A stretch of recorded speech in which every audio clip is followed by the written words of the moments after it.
ជំរាបសួរបាទខ្ញុំខ្វាន់មែននៅក្នុងវីដេអូនេះនឹងនាំអ្នកទាំងអស់គ្នាទៅទស្សនា10សត្វដែលមានខ្លួនតូចបំផុតនៅលើពិភពលោកទៅទស្សនាទាំងអស់គ្នាតើមានសត្វប្រភេទអ្វីខ្លះទី1សេះសមុទ្រមានខ្លួនតូចបំផុតនៅលើពិភពលោកដោយសារសេះសមុទ្រប្រភេទនេះបានប្រើជីវិតនៅមហាសមុទ្រ Pacific ភូមិភាគខាងលិចដោយសារប្រភេទនេះចូលចិត្តប្រើជីវិតនៅក្រោមផ្ទៃទឹកដែលមានជម្រៅ40ម៉ែត្រដោយទីនោះគឺជាទឹករដូវក្តៅដោយសារសេះសមុទ្រប្រភេទនេះពួកវាដកដង្ហើមតាមសកៃមានប្រវែងត្រឹម1ទឹក6ហ៊ុនតែប៉ុណ្ណោះ2សត្វចិញ្ចក់ដែលមានខ្លួនតូចបំផុតសត្វចិញ្ចក់ប្រភេទនេះបានប្រទះឃើញនៅក្នុងឆ្នាំ1965ពួកវាបានប្រើជីវិតនៅលើកោះដែលមានឈ្មោះថា Virgin ដែលមានប្រវែងត្រឹម1ហ៊ុន.6តែប៉ុណ្ណោះគឺមានខ្លួនតូចមែនទែនទី3សត្វគោក្រិននេះគឺជាសត្វគោដែលមានលក្ខណៈខ្លួនតូចបំផុតនៅលើពិភពលោកដោយសត្វគោប្រភេទនេះបានប្រទះឃើញនៅប្រទេសឥណ្ឌាមានដងខ្លួនតូចជើងខ្លីដោយសត្វគោប្រភេទនេះមានកម្ពស់ត្រឹម8តឹកតែប៉ុណ្ណោះទី4សត្វប្រកួយនេះគឺជាសត្វប្រកួយដែលមានខ្លួនតូចបំផុតនៅលើពិភពលោកពួកវាបានប្រទះឃើញនៅក្នុងព្រៃនៅលើកោះឆ្នេរទិសខាងកើតប្រទេសម៉ាដាកាស្កាដោយសត្វប្រភេទនេះមានខ្លួនត្រឹម2ហ៊ុនតែប៉ុណ្ណោះ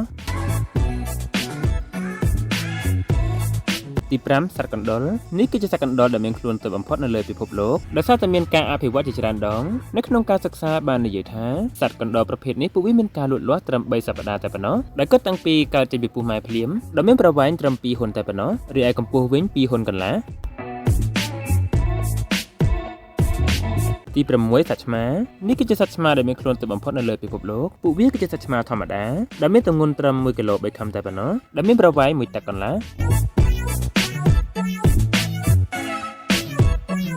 ទី7សត្វសេះនេះគឺជាសេះដែលមានខ្លួនតូចបំផុតនៅលើពិភពលោកពួកវាគឺជាសេះក្រិនដែលមានការអភិវឌ្ឍពូជរបស់វាតាំងពីយូរណាស់មកម្ល៉េះពួកវាមានលក្ខណៈធាត់ជើងខ្លីដែលមានកម្ពស់ត្រឹម4តឹក3ហ៊ុនតែប៉ុណ្ណោះ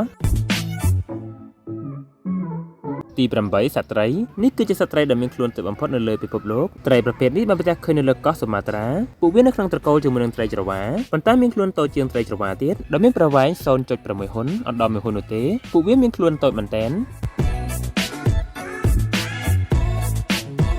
ទី9សត្វពស់នេះគឺជាសត្វពស់ដែលមានខ្លួនតូចបំផុតនៅលើពិភពលោកនៅក្រៅប្រទេសគេហៅពស់ខ្សែអំបោះនៅប្រទេសខ្មែរគេហៅពស់ដីដោយសត្វពស់ប្រភេទនេះមានប្រវែងត្រឹម1តឹកតែប៉ុណ្ណោះប្រទះឃើញច្រើនបំផុតនៅលើកោះ Barbados